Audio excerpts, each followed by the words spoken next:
Okay, good afternoon to all. In previous lecture, we discussed about the internal structure of the bryophyte. Now, in this lecture, new point of our syllabus that is the reproduction. Uh, आपण reproduction बऱ्याच वेळा हा शब्द आपण पाठीमागच्या म्हणजे आरची बोलून शिकतो त्यामध्ये ऐकला होता. त्यामध्ये मी बऱ्याच कन्सेप्ट मी क्लिअर केल्या होत्या. आय थिंक ह्या कन्सेप्ट तुमच्या तोंडपाठ झाल्या पाहिजेत. ओके, इथं आता मला शिकवायसुद्धा गरज लागली नाही पाहिजे. इतक्या वेळ मी तुम्हाला त्या कन्सेप्ट रिपीट केल्यात आणि त्याच कन्सेप्ट आहेत पुढं, ह्याच कन्सेप्ट पुढं टेरोडोफाईटमध्ये आहेत, ह्याच कन्सेप्ट पुढं जिम्नोस्पम्समध्ये आहेत. त्यामुळे ह्या ज्या काही बेसिक कन्सेप्ट आहेत त्या तुम्ही लक्षात ठेवा. Okay, now we can start, that is the reproduction. Okay, you know that the meaning of the reproductions. Now in Rixia we see that the how many types of the reproduction in present. Okay, Rixia reproduce by means two types of method. In Rixia, how many types of method of reproduction? There is only two types of reproduction method. That is a vegetative method, second is the sexual vegetative method, and second is the sexual methods. We know that the meaning of vegetative methods, vegetative means there is a two part in the plant, that is vegetative part, and second is the reproductive part. Vegetative parts like root, shoot, leaves, okay, bird, and sexual types, that means the flower, cone. Okay, now in vegetative reproduction there is no involvement of male gamete, female gamete, fusion take place. Okay, no zygote formation take place. But opposite to the sexual reproduction, in sexual reproduction we can see that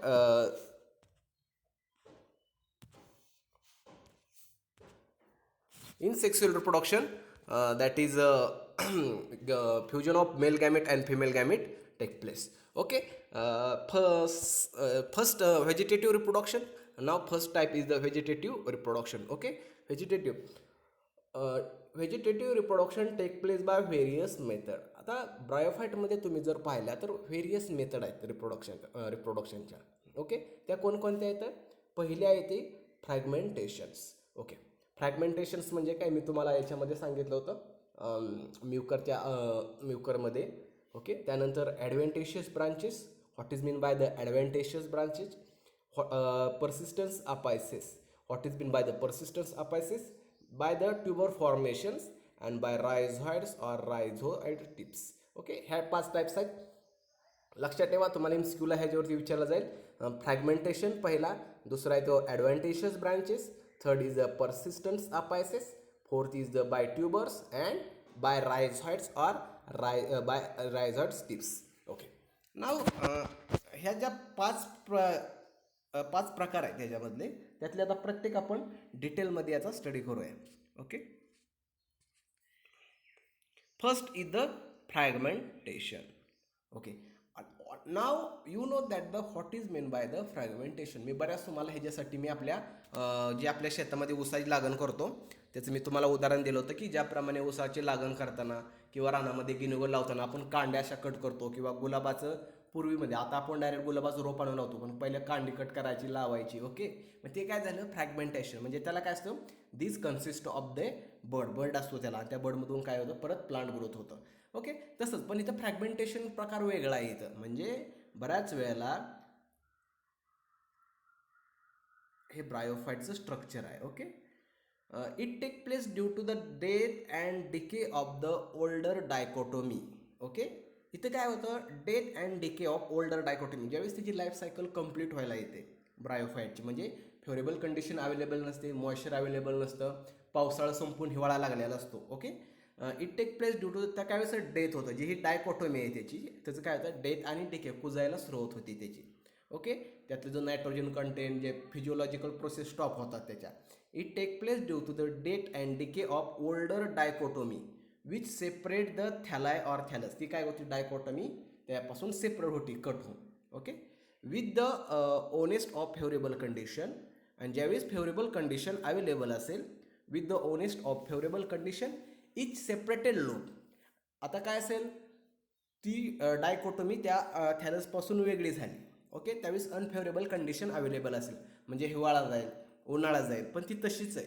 पण ज्यावेळेस परत पावसाळा सुरू होईल, ज्यावेळेस moisture available होईल, ज्यावेळेस plenty amount of water available होईल, त्यावेळेस काय होतं? with the onset of favorable condition, each separated lobe developed into new थॅलस.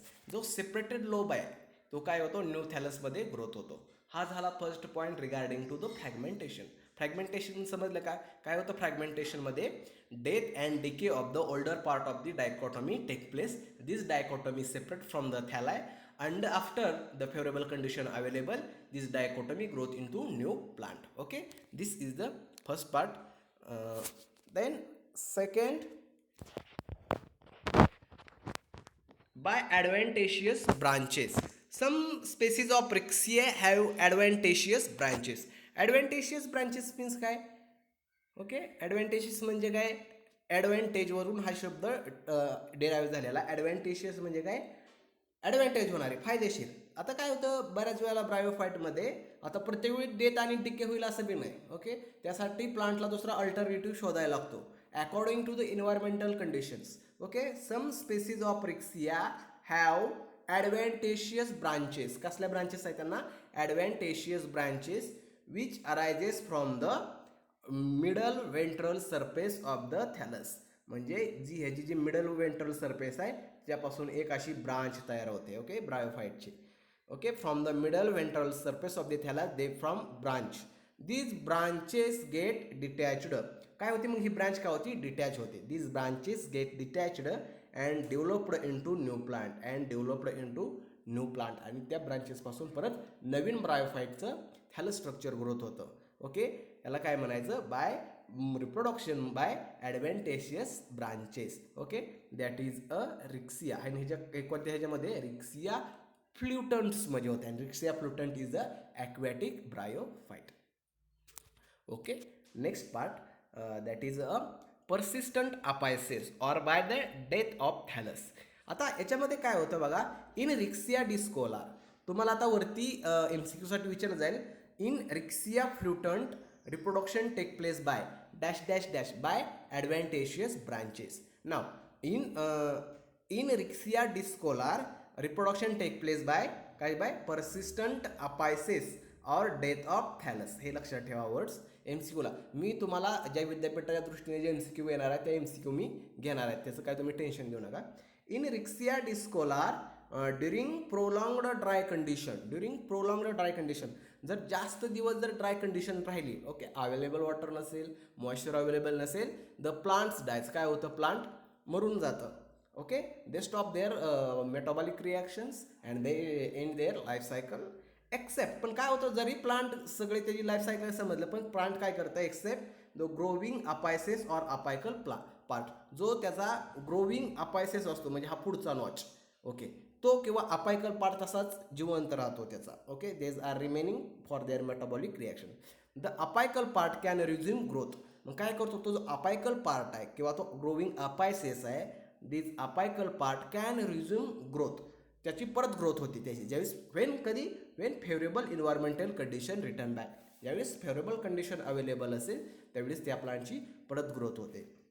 Okay, it result in to formation of new thalli, त्यामुळे त्याच्यापासून न्यू थॅलस ग्रोथ होते. म्हणजे इथं काय होतं की ज्यावेळेस एखादी एक्स्ट्रीम ड्राय कंडिशन येते ब्रायोफाईटवरती, त्यावेळेस तो काय करतो, बाकीचा जो पार्ट आहे त्याचा तो संपून जातो, मरून जातो, आणि त्याचा जो अपायकल पार्ट आहे, जो ग्रोविंग अपेक्स आहे, तो तसाच रिमेनिंग राहतो, तो तसाच लिव्हिंग स्टेजमध्ये राहतो. आणि ज्यावेळेस फेवरेबल कंडिशन अवेलेबल असेल त्यावेळेस त्या अपायकल ग्रोथपासून, अपायकल याच्यापासून काय होतं, परत न्यू ब्रायोफाईटचं प्लांट तयार होतं. ओके, समजला का हा पार्ट.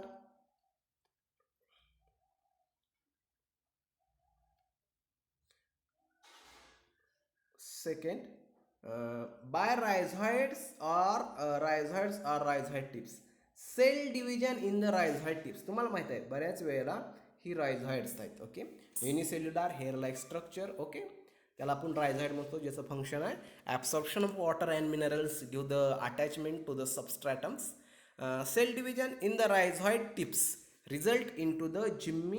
काय होतं, सेल डिव्हिजन होतं. हे जे टिप्स आहे ज्यामध्ये सेल डिव्हिजन होतं, एकदा सेल डिव्हिजन झालं मोठ्या प्रमाणामध्ये की त्याची साईज वाढते अशा प्रकारची.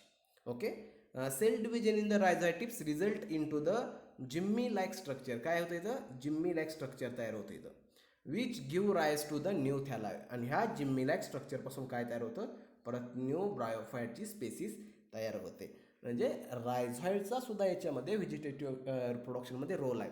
म्हणजे त्याच्या नॉर्मली रायझॉइडच्या टिपमध्ये सेल डिव्हिजन होतं. सेल डिव्हिजन म्हणजे काय, एका सेलच्या 2, 2च्या 4, 4च्या 8 अशा प्रकारे अनेक वेळा सेल डिव्हिजन होऊन तिथं जिम्मा लाईक स्ट्रक्चर तयार होतं आणि ते जिम्मा लाईक स्ट्रक्चर परत ग्रोथ होऊन त्यापासून वेगळा प्लांट तयार होतो. Okay. Next is the by tubers. Many species of Riccia reproduce by tubers formations. काही ज्या स्पेसीज आहेत त्याच्यामध्ये ट्युबर्स तयार होतात. ट्युबर्स माहीत आहे तुम्हाला. Many species of Riccia reproduced bye formation tuber formation. आता हा ट्युबर फॉर्मेशन म्हणजे काय पाहिजे, थॅलस लोब्स बिकम, जो थॅलसचा लोब आहे हा thallus lobes become thickened to form a tuber like structure. Tuber म्हणजे एखाद्या ट्यूबसारखा जो आहे, ट्युमर वगैरे झाल्यानंतर कशी गाठ आल्यासारखं तयार होतं. This thallus lobes become thickened to form a tuber like structure. Formation take place at the end. Okay. इथं ट्युबर लाईक स्ट्रक्चर तयार झालं. Okay. At the end of favourable season, ज्यावेळेस फेवरेबल कंडिशन अवेलेबल असेल त्यावेळेस काय होतं, जो रिक्सियाचा जो थॅलस लोब्स आहे तो काय करतो, असा ट्यूब लाईक स्ट्रक्चर तयार होतो. ओके. अँड कधी, at the end of the favourable seasons. Okay. When unfavourable condition entire thallus die. आणि ज्यावेळेस अनफेवरेबल कंडिशन अवेलेबल होईल, म्हणजे ज्यावेळेस वॉटर अमाऊंट अवेलेबल नसेल त्यावेळेस हा स्ट्रक्चर रिमेनिंग तसंच राहतं tubers. Okay. Unfavourable environmental condition entire thallus dies. Okay. Entire thallus काय होतं, ज्यावेळेस अनफेवरेबल कंडिशन होईल त्यावेळेस डायज होतं. ओके. अँड दिस ट्युबर सर्वाय, हा ट्युबर काय होतो, सर्वाय होतो तसाच. When favourable condition are available this tuber grow into new thallus. या ट्युबर्सपासून काय परत न्यू थॅलस स्ट्रक्चर तयार होतं. Okay. This is about the another type of reproduction by tuber formations. Then next type is the sexual reproductions. Okay. Sexual reproduction in bryophyte is dash dash type विचारलं जाईल तुम्हाला. तर कोणत्या टाईपचा आहे, oogamous types. Sexual reproduction in bryophyte is the oogamous type. It is advanced type of reproduction. हे कसल्या टाईपचं रिप्रोडक्शन आहे, ॲडव्हान्स टाईप्समध्ये. म्हणजे जसं अल्गीमध्ये जे टाईप्स आहे ते प्रिमिटिव्ह टाईप्स ऑफ रिप्रोडक्शन आहे. ओके. ग्लोब्युल न्यूक्लियरच्या थ्रू होतं, पण इथं जे आहे ते ॲडव्हान्स टाईपमध्ये आहे. ओगॅमस म्हणजे काय, when male gamete is smaller than female gamete and their fusion is known as the oogamete. त्याला आपण काय म्हणतो, ओगॅमस. म्हणून हे तुम्हाला एमसीक्यूला विचारलं जाईल, sexual reproduction is of oogamous type. It is advanced type of reproduction in which the male sex organ is called as the antheridium. Male sex ऑर्गनला काय म्हणतो आपण, हे मी तुम्हाला बऱ्याच वेळा सांगितलं आहे. Male sex organ is known as the antheridium and female sex organ is known as the archegoniums. Okay. हा पार्ट समजला, ही स्लाइड समजली तुम्हाला. देन नेक्स्ट,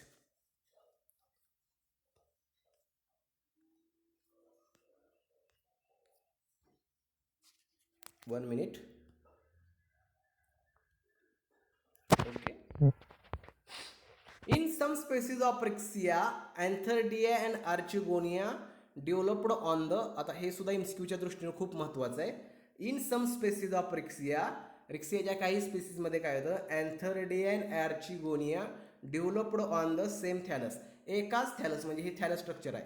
इथं अँथरिडिया, इथं आर्चिगोनिया, असं एकाच थॅलस होतं. मी तुम्हाला मॉर्फॉलॉजिकली डायग्राम ज्यावेळेस दाखवत होतो त्यावेळी मी तुम्हाला सांगितलं होतं की त्याच्या डॉर्सल साईडला इम्बेडेड काय असतात, तर सेक्स ऑर्गन असतात. In some species of Riccia, antheridia and archegonia develops on the same थॅलस.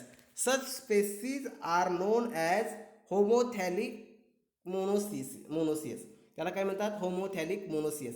जर एकाच ह्याच्यावरती, एकाच थॅलस स्ट्रक्चरवरती मेल आणि फिमेल हे जर प्रेझेंट असतील तर त्याला काय म्हणणार तुम्ही, होमोथॅलिक किंवा monoecious. That is Riccia gangetica, Riccia crystallina. In other species, बाकीच्या स्पेसीजमध्ये काय असतं, antheridia and archegonia developed on different थॅलाय.